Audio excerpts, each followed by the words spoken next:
14-15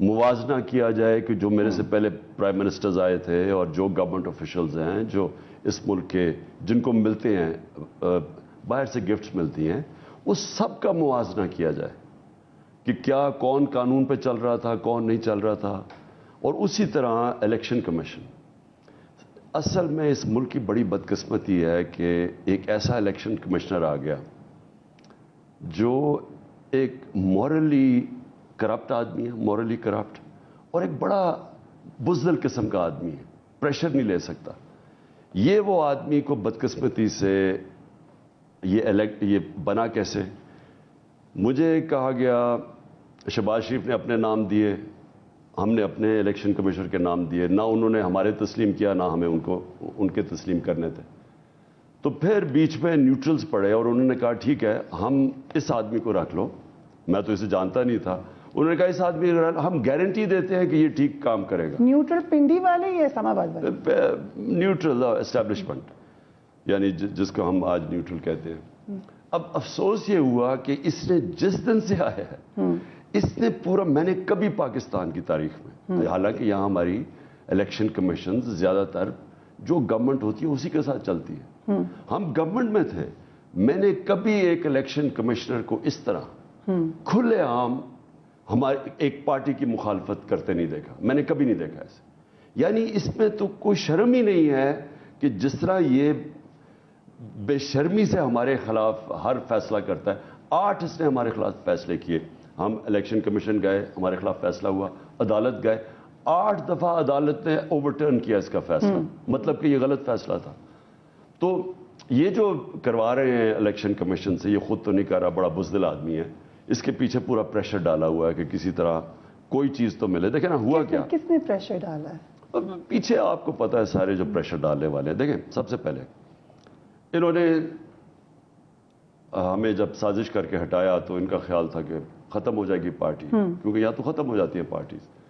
اس کے بعد جب نون لیگ اور پیپلز پارٹی کو ہٹایا گیا، جب بھی دونوں دفعہ، تو وہ تو پارٹیز نیچے چلی گئی تھیں، لوگوں نے مٹھائی بانٹی تھی. تو انہوں نے سمجھا کہ پارٹی رہ جائے گی. پھر جب ہم نے جلسے کر کے اٹھا رہے تھے پارٹی اور ہم نے یہ ایک لانگ مارچ دھرنا دینے کا پلان کیا، جو 3 دفعہ ہمارے خلاف لانگ مارچز ہوئی تھیں. یاد ہے ہم نے نہ کبھی روکا تھا، نہ کبھی کسی کو، نہ کبھی کنٹینر رکھا تھا. تو یہ جب لانگ مارچ کے لیے ہم نے جب فیصلہ کیا، انہوں نے وہ تشدد کیا. میں آپ کو بتاؤں، اگر آپ وہ سینز دیکھیں تو وہ لگتا ہے کہ مقبوضہ کشمیر کے اندر جو ایک فوج غلام بنا کے رکھ رہی ہے لوگوں کو خوف زدہ کرنے کے لیے، وہ سینز آپ کو نظر آ رہے تھے جو انہوں نے. I was covering it. جو ٹیئر گیس ماری، بزرگوں پہ ماری، سب پہ ماری. سو ابھی آپ کو لگتا ہے کہ ایک اور لانگ مارچ؟ نہیں، تو انہوں نے جب وہ خوف پھیلایا، انہوں کا خیال تھا کہ ہمارے بڑے ممی ڈیڈی ٹائپ لوگ ہیں، جب وہ خوف پھیلائے تو ہم ہٹ جائیں گے. میں اگر اس دن کال آف نہ کرتا، 26 تاریخ کی صبح کو میں کال آف نہ کرتا، اس دن شام کو خون ہونا تھا. کیونکہ لوگ اس وقت جس طرح کا ظلم کیا پولیس نے اور رینجرز نے، لوگ تو تیار تھے لڑنے کے لیے اگلے دن. تو مجھے پتا چل گیا تھا کہ اگر میں اس دن اگلے دن آ کے دھرنا دیتا تو پاکستان میں انتشار پھیلنا تھا، خون ہونا تھا. میں نے اس لیے پیچھے ہٹا، کیونکہ ہمارا انٹرسٹ تو نہیں کہ ہمارے ملک کو نقصان پہنچے. تو اس کے بعد جب ہم نے 17 جولائی کو ساری دھاندلی کے باوجود، اسٹیٹ مشینری کے باوجود، جب پنجاب کا الیکشن جیتا، تب سے یہ گھبرا گئے. انہوں نے سوچا ہر وقت کہ انہوں نے پنجاب کا الیکشن تو خود پریڈکٹ کر رہے تھے کہ 15 سیٹیں مل جائیں گی ان کو. دھاندلی کے باوجود جو الیکشن کمیشن پورا ملا ہوا تھا ان کے ساتھ، اور وہ پوری ملی ہوئی تھی انتظامیہ، دھاندلی کے باوجود جب ہم جیتے تب سے گھبرا گئے.